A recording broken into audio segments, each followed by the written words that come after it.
I have made more than $15 million on Google Ads for e-commerce brands and have also audited over 100 accounts. And the one thing I've noticed is that most brands run Google completely the wrong way. They are using the wrong campaigns, targeting the wrong audiences, and they have no clue what Google is actually bringing in. So what I'm going to show you in this video is by far the best Google Ads strategy in 2026 if you want to acquire new customers and scale to thousands of dollars a day. So here it is. I want you to think of Google as a funnel in itself, and there are different tools that you have to target each step of the funnel. Now, yes, Google is primarily a search-based platform, but there are different intent, different awareness level behind each search that represents a different part of the funnel, and that again you can use different campaign types to target them.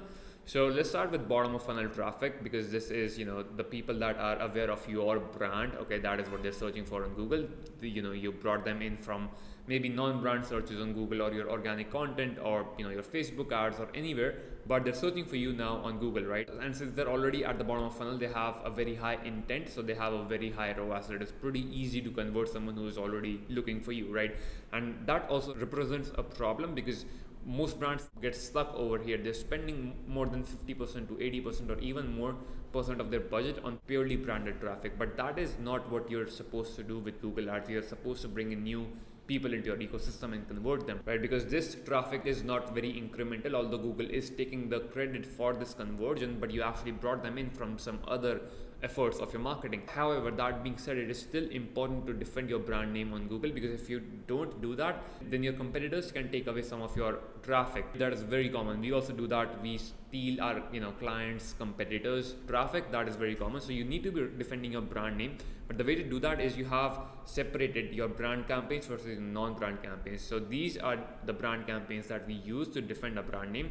First is a simple brand search campaign with all of your brand terms and its variation. The goal is to get all the impressions, or for the people searching for you. So we use target impression share bidding strategy in this campaign, and then we also have a brand shopping campaign. We run that if the brand has a pretty decent amount of brand search volume, because you cannot target specific keywords in a shopping campaign. So we use a script that automatically removes all the non-branded searches, and it turns the campaign over a few days or maybe in a week or two into a brand only shopping campaign. For that to work effectively, there should be a decent amount of brand search volume. So that is what we do to segregate out and defend the branded traffic. Now we also have retargeting campaigns, and which with the other campaigns that we will be running in our middle of funnel and top of funnel middle of funnel stages, they will produce website traffic.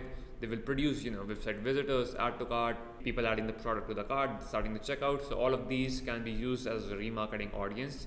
And there are primarily two ways to retarget people on Google. You can either run dynamic display remarketing campaigns, or you can also do this with demand gen campaigns. So yes, demand gen sounds that it is only supposed to bring in new people into your funnel, but it depends on what audiences you have given it. And lately we are seeing a lot of success with remarketing using demand gen campaigns. That is actually working pretty well for us. So if you want to do that, what you do is you take your best performing videos and images from Facebook, or if you don't have creatives from there, you can create new creatives, both videos and images, and then you launch them as a remarketing audience. So you create a remarketing audience with all of the different website visitors, add to cart, etc. Then you run them in a demand gen campaign, selecting all YouTube placements and discover and display network, because you can select all of these placements within a demand gen campaign. So that is how you retarget people on Google.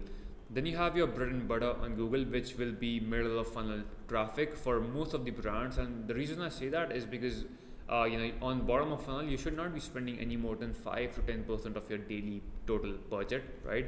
And with top of funnel, it is much more difficult to crack. You need a lot more assets and a lot more budget to test it and crack it. So that is why I say that for most of the brands, middle of funnel will be the primary driver of new revenue. And middle of funnel is people actually searching for the product type, for the thing that you're selling, not for your brand name. That is the difference. This is what you're supposed to convert on Google. And you have two primary placements within this. You have your shopping product feed ads, and then you have your search campaigns, your search placement. And the majority of your budget in middle of funnel should go to product feed ads. I see a lot of brands that are spending very little on feed ads, or maybe they don't even have their merchant center connected, so they're not even running feed ads. But this is what you should try to at least initially crack, and then also launch search and see which is working better. But again, for most of the brands, the feed ads will outperform their search campaigns, and you can do it either by running a standard shopping campaign or running a feed only performance max campaign. And we personally tend to prefer PMax feed only, unless the brand is spending a lot of money on Facebook, so they're bringing a lot of traffic from other channels, and PMax can then cannibalize that other traffic. So then we run a standard shopping campaign, or if we want to create ad group level segmentation, then also we prefer a standard shopping campaign, because you cannot do that on PMax. So, you can do it, but you cannot put target ROAS. You cannot control your targets on the ad group level in a PMax campaign. And then if you really want to crack your feed ads, you really need to optimize the product feed. And to crack the product feed, you need to optimize the different attributes. First, you have your product title. That is the most important one. You need to make sure that it is front loaded with the most important keywords that you want to be targeting on Google. Again, so front load the title with that. Your website product title is generally not enough, and that is what the API pulls as the product data. So you want to optimize that manually. And then you have your images. To optimize the image, try to stand out from the competitors. So if your competitors are running ads that have a white background, you can test a lifestyle image with different color backgrounds, for example. You also want to make sure that you're filling up your product identifiers, which is GTIN or MPN. If you don't have them, then you can create a custom MPN. That also works. Product type is basically your own classification, your own categorization of your own product. So do that to tell Google what your products are. So the second placement, which is the search campaigns, the search ads, and I see a lot of brands mess this up on the keyword level. So they run random keywords, I would say. And the right way to do a search campaign is you start with either exact match keywords or phrase match keywords when you have no conversion data. Okay, if you have very little conversion data or no conversion data, then start with exact match or phrase match.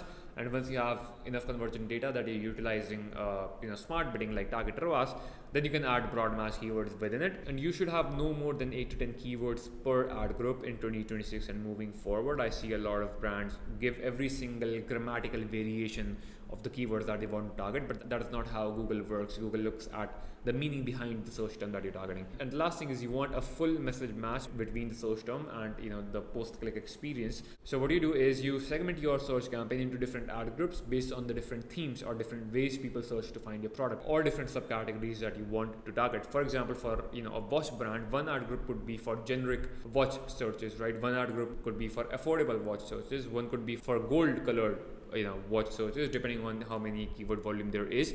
So you want to have different ad groups for each of those themes. Then your ads should directly speak to that particular search theme, and also you want to direct that traffic to the closest landing page that you have to that particular theme. That is how you do search. Now the question being how many campaigns of each of these different campaign types you should have. That depends on if you have a good reason to create a segmentation.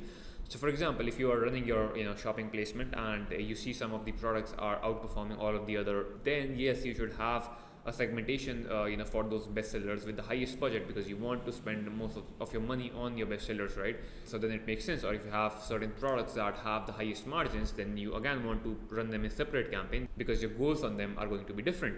Similar thing with category, or you might have some seasonal products, or if you're running ads in different countries, you should also have different campaigns for them because they can perform differently. So again, if you have a good reason to segment, then you segment, and also you should have a budget to give to each campaign. If you don't have either of them, then you don't segment, then you keep your conversion data consolidated. So that is middle of funnel. Again, if you're not running top of funnel right now, then you can have 80 to 90% of your budget all going to middle of funnel campaigns.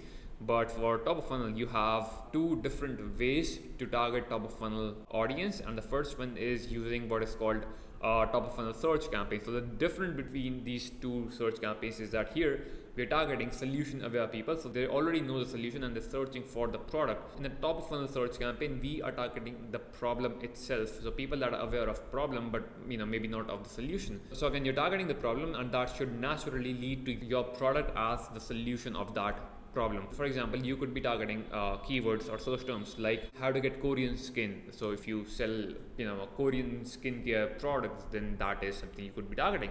Or how to prevent migraines. So if you're selling a ice beanie that prevents migraines, that is a relevant problem aware search term that you can see if it has keyword volume, and you can target that, right? So that is how you expand into top of funnel searches with your search campaigns, because you can control the keyword targeting on a search campaign. And another key difference in top of funnel search campaigns is that generally a product page doesn't work very well, because this audience is not yet even aware of the solution properly. So you need to pre-sell them, and you would pre-sell them by primarily using like advertorial or listicle style landing pages instead of direct PDP.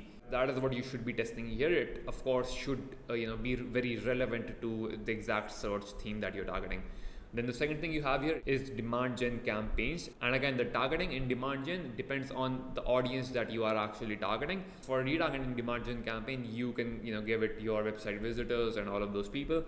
But for a top of funnel demand gen campaign, you would exclude your retargeting audience to make sure it doesn't go after that audience. And you should also ideally upload your customer list to Google Ads and exclude your previous customers from the demand gen campaigns, because you also want new customers. Okay, that is what actual top of funnel means. Now the key thing I've understood about demand gen campaigns is you really need to be testing every single thing, because initially the first brand that I cracked demand gen for, statics didn't work at all for them. And I started assuming that maybe statics don't work very well for demand gen campaigns overall. But I understood that what works for one brand on demand gen can be completely different from what works for another brand. So you should be testing every single format and every single type of ad that you have. And for videos, the primary two placements within demand gen will be your shorts and in-stream. Generally, in-stream outperforms shorts, but again, you want to be testing both of them. For statics, you can also test discover and display. Discover sometimes also works pretty well, so that is why you should be testing all of these placements. And again, test all the different formats and types of ads that you have. For landing pages, you should be testing all of these, and it also depends on your theme of the creative. For example, if your ad says that here are top 5 products for XYZ problem, then you should lead that traffic to a listicle style landing page that lists you and also your 4 other competitors, but it shows you as the clear winner and nudges the traffic to click on your link as examples. So again, it also depends on the type of creative, but you still want to be testing different styles of landing pages. Once you crack this, then you can really scale up a lot on top of funnel, but you can start with 15, 20 or even 30% of your budget to test this out. So again, that is the overall strategy that we have been using on Google Ads in 2026 and moving forward. If you found this video helpful, feel free to watch the rest of my content, and I'll see you in the next one.